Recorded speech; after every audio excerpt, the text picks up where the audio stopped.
Sabarmati રિપોર્ટની release ઠેલાવા સાથે દિગ્દર્શક પણ બદલાયા. વિક્રાંત મેસી, રાશિ ખન્ના અને રિદ્ધિ ડોગરા સહિતના કલાકારો ધરાવતી ફિલ્મ ધ સાબરમતી રિપોર્ટની રિલીઝ પાછી ઠેલાઈ છે, પરંતુ સાથે સાથે ઓલરેડી તૈયાર થઈ ચૂકેલી ફિલ્મના દિગ્દર્શક પણ બદલાઈ ગયા છે.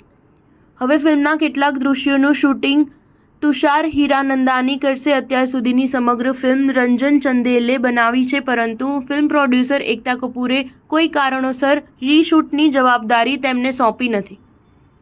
તેને બદલે તાજેતરમાં રિલીઝ થયેલી રાજકુમાર રાવની શ્રીકાંતના દિગ્દર્શક તુષાર હીરાનંદાનીને કેટલાક દૃશ્યો રીશૂટ કરવા કહેવાયું છે. ચર્ચા અનુસાર એકતાએ આ ફિલ્મના કેટલાક દૃશ્યો નવેસરથી શૂટ કરવાનો આગ્રહ રાખ્યો હતો, પરંતુ રંજન ચંદેલે તેવી કોઈ જરૂરિયાત નથી તેમ કહી ઇનકાર કરી દીધો હતો. આખરે એકતાએ નવા દિગ્દર્શક સાથે નવું શૂટિંગ આગળ વધારવાનું નક્કી કર્યું છે. આ ફિલ્મ લોકસભા ચૂંટણી પહેલા રિલીઝ થવાની હતી, પરંતુ રાજકીય વિવાદ ટાળવા ત્યારે રિલીઝ અટકાઈ હતી.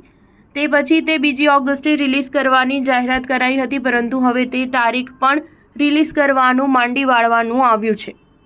સ્ટાર ન્યૂઝ 7 હંમેશા સચ્ચાઈની સાથે.